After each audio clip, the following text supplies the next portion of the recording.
안녕하세요, 영차입니다. 여러분은 다이어트를 할 때 몇 칼로리나 드세요? 제가 먹는 거에 비해 살이 안 찐다고 신기해하는 분이 많은데 저도 처음부터 많이 먹어도 살이 안 찌는 건 아니었거든요. 그래서 오늘은 많이 먹어도 살 안 찌는 체질로 바꾸는 법을 알려드릴게요. 사람마다 먹는 칼로리가 다 다르니까 많이 먹는다의 기준도 다 다르겠죠. 근데 그런 거 상관없이 오늘 영상대로만 하시면 무조건 지금보다 많이 먹어도 살이 안 찌게 될 거예요. 저는 다이어트를 할 때도 하루에 2200에서 2400 정도는 무조건 먹으려고 하는데 댓글들을 보니까 너무 조금 먹으면서 다이어트를 하는 분이 많더라고요. 칼로리를 너무 조금 섭취하면서 다이어트를 하면 몸에서 비상 상황으로 인지하기 때문에 많이 먹으면서 다이어트를 할 때보다 오히려 살도 더 잘 안 빠질 뿐더러 대사량까지 낮아지니까 관리를 조금만 안 해도 쉽게 살이 찌는 체질로 바뀝니다. 그래서 항상 제가 많이 먹으면서 다이어트를 하라고 말씀드리는 거거든요. 근데 이미 너무 조금 먹으면서 다이어트를 하고 있는 분도 있을 거고 잘 먹으면서 다이어트를 하고 있지만 칼로리를 늘리게 되면 혹시나 살이 찔까봐 섣불리 섭취 칼로리를 늘리지 못하는 분도 계실 거예요. 저도 예전엔 그랬으니까 그 마음 다 이해합니다. 그래서 오늘부터 이틀 동안 어떻게 해야 체중 증가 없이 섭취 칼로리만 늘릴 수 있는지 보여드릴 건데 잘 보고 따라 하시면 항상 그랬듯이 와 이게 진짜 되네? 이런 말이 나올 거예요. 일단 칼로리를 늘린다고 해서 탄수화물을 더 먹게 되면 그건 살이 찝니다. 그래서 지방이나 단백질을 이용해서 칼로리를 늘려야 하는데 첫날은 지방을 이용할 거예요. 지방도 견과류를 먹어도 되고 생선을 먹어도 되고 여러 가지 방법이 있지만 제가 제일 좋아하고 자주 쓰는 방식은 돼지고기를 이용하는 거예요. 돼지고기에는 우리가 알고 있는 것과 다르게 불포화 지방산이 많거든요. 물론 생선보다 좋은 지방이라고 할 수는 없지만 성분도 그렇게까지 차이 나지 않고 결정적으로 생선보다 돼지고기가 훨씬 맛있잖아요. 돼지고기 중에서도 저는 목살을 제일 많이 이용합니다. 삼겹살은 목살보다 지방이 많아서 칼로리는 훨씬 높은데 단백질은 비슷하거든요. 그래서 삼겹살을 먹게 되면 칼로리랑 단백질 모두를 맞추는 게 쉽지 않더라고요. 왜냐면 칼로리도 한 번에 왕창 늘리는 게 아니라 내가 먹던 거에서 200 정도 늘려나가야 살이 안 찌거든요. 저는 요즘 2200 정도를 먹으니까 오늘은 2400을 먹어볼게요. 그리고 고기를 구워 먹을 때 김치는 선택이 아닌 필수입니다. 일단 목살부터 구워볼까요? 고기는 진짜 소리부터가 맛있어. 기름이 살짝 나왔으면 가운데에 김치를 딱 이거거든. 점심은 소분해 놓은 목살 300g이랑 즉석밥 하나에서 1100 정도 되네요. 지금 이게 살을 빼는 과정은 아니기 때문에 이렇게 먹는다고 살이 빠지는 건 아닙니다. 대신 살도 잘 안 찌고 안 찌는 몸을 만들어가는 과정인 거죠. 잘 구운 목살에 김치까지 구워서 같이 먹으면 이거 진짜 맛있습니다.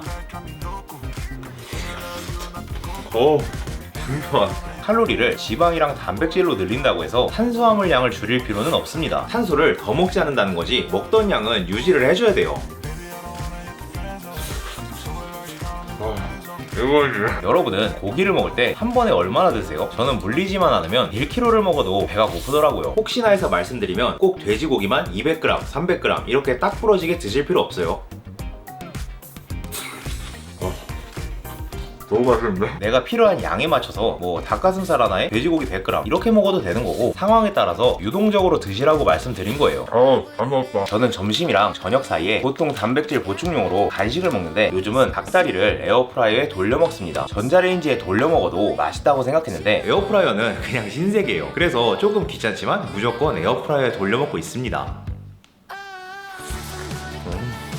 진짜 무조건 드셔보세요. 그리고 간식은 탄수보다는 단백질 위주로 먹습니다. 탄수는 점심이나 저녁에 먹는 걸로도 충분하더라고요. 근데 단백질은 항상 모자라서 중간중간 채워줘야 돼요. 제가 지금까지 1400 정도 먹었으니까 저녁은 1000칼로리 정도 먹으면 되는데 단백질도 60 이상은 채워야 되거든요. 그래서 단백질은 소분해놓은 목살 200g으로 채우고 탄수화물은 파스타를 먹을 건데 100g이면 충분할 것 같아요. 파스타는 뭐랑 섞어도 진짜 실패가 없더라고요. 구워놓은 목살에 파스타 넣으면 끝이죠 뭐. 이래도 맛있다니까요. 그리고 바질 페스토를 조금 넣을 건데 바질 페스토는 불을 끄고 넣어야 향이 더 살아난다고 말씀해 주시더라고요. 재료만 따지면 900 정도 되는데 바질 페스토도 은근 칼로리가 있기 때문에 1000칼로리 정도 될 것 같아요.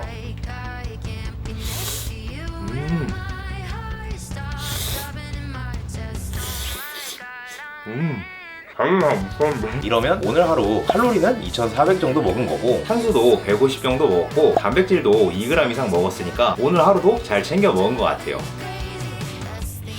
근데 아무래도 오늘은 지방을 이용해서 칼로리를 늘리다 보니까 한 단지 중에서 지방이 차지하는 비율이 좀 많긴 하죠. 그나저나 목살에 바질향을 입히니까 향도 좋고 맛도 아주 기가 막힌데요. 역시 파스타에는 김치죠. 라면에 김치도 맛있지만 파스타에 김치도 진짜 잘 어울려요. 제가 어제 몸무게를 말씀 안 드렸는데 어제는 81kg였습니다. 칼로리를 더 먹은 오늘 몸무게는 어제보다 조금 올랐죠. 뭐야 그럼 더 먹으니까 살찌네? 라고 생각할 수 있는데 제가 어제 평소보다 소금을 많이 먹었거든요. 그래서 땀 좀 빼고 다시 재면 아마 어제 몸무게랑 크게 차이 나지 않을 거예요. 섭취 칼로리만 늘리게 되면 살이 아예 안 찔 수는 없습니다. 근데 소비 칼로리도 같이 늘리면 서로 상쇄가 되니까 살이 안 찌거든요. 소비 칼로리를 늘리는 방법은 뭐 하체를 하는 것도 좋지만 매일마다 하체를 할 수는 없잖아요. 그래서 운동을 묶어서 하는 걸 추천드리는데, 이러면 시간도 훨씬 절약되고 칼로리도 더 쓰게 됩니다. 보통 우리가 한 세트를 하고 잠깐 쉬고 나서 다음 세트를 하잖아요. 근데 한 세트를 하고 바로 이어서 드랍 세트를 하는 거죠. 이러면 세트당 횟수가 늘어나니까 당연히 칼로리도 더 많이 쓰게 될 거고, 심박수가 진짜 미칩니다. 심박수가 계속 유지되면 다이어트에 유리할 수밖에 없거든요. 꼭 드랍 세트가 아니더라도 두 종목을 묶는 거예요. 한 가지 종목을 여러 번 하는 것도 물론 좋지만 약간 다른 종목 두 개를 묶는 게 자극점도 달라지고 훨씬 효과가 좋더라고요. 내가 웨이트를 한 지 얼마 안 돼서 웨이트에 변화를 주기 어렵다면 웨이트는 그냥 평소 하던 대로 하고 유산소를 조금만 더 해줘도 칼로리를 상쇄시킬 수 있겠죠? 보세요, 어제보다 오히려 빠졌죠? 어제는 지방을 이용해서 칼로리를 늘렸으니까 오늘은 단백질을 이용해서 칼로리를 늘릴 건데, 단백질은 지방처럼 칼로리가 높지 않아서 탄수화물도 평소보다는 조금 더 먹을 수밖에 없더라고요. 제가 어제도 2400을 먹었으니까 오늘도 그 정도를 먹을 건데, 지금 먹는 한 끼가 600칼로리 정도밖에 안 되니까 2400이면 진짜 풍족하게 먹을 수 있습니다.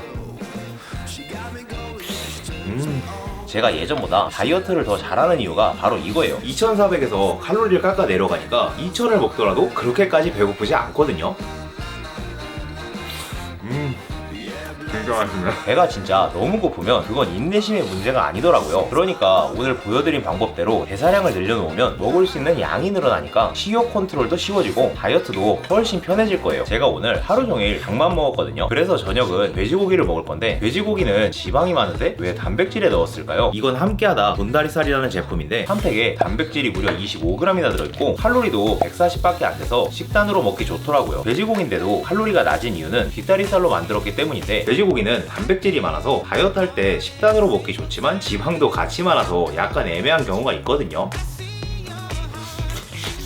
근데 이건 지방이 4밖에 안 돼서 다이어트 중에 먹어도 부담이 없더라고요. 게다가 보통 지방이 없으면 퍽퍽해서 맛이 없는데 요즘은 진짜 맛있게 잘 만드네. 혹시라도 퍽퍽하다는 생각이 들면 이런 저당 쌈장이나 저칼로리 소스랑 같이 먹으면 훨씬 맛있게 드실 수 있을 거예요. 근데 가장 중요한 건 해동을 해서 먹는 거예요. 아니면 마늘간장이나 양념치킨 맛도 있으니까 이걸 이용해 보시는 것도 좋을 것 같아요. 양념치킨 맛도 맛있고 마늘간장은 담백한 장조림 같아서 완전 밥 반찬이더라고요. 제가 닭가슴살이나 닭햄을 이용해서 볶음밥을 많이 만들어 먹었잖아요. 근데 볶음밥에는 돼지고기가 제일 맛있는 거 알고 계시죠? 근데 돼지고기는 지방이 많아서 다이어트를 안 할 때나 먹지 다이어트 중에 맘 편히 먹긴 힘들거든요. 지방이 제일 적은 뒷다리로 해먹자니 뒷다리는 취급을 잘 안 하니까 구하기가 어렵고 인터넷에서 대용량으로 사기도 좀 애매하더라고요. 근데 뒷다리를 이렇게 소분해 놓으니까 해먹기 너무 좋네요. 식단을 하다가 닭이 지겹다는 생각이 들면 돈다리살을 이용하는 것도 좋을 것 같아요. 가격도 닭가슴살이랑 큰 차이 없더라고요.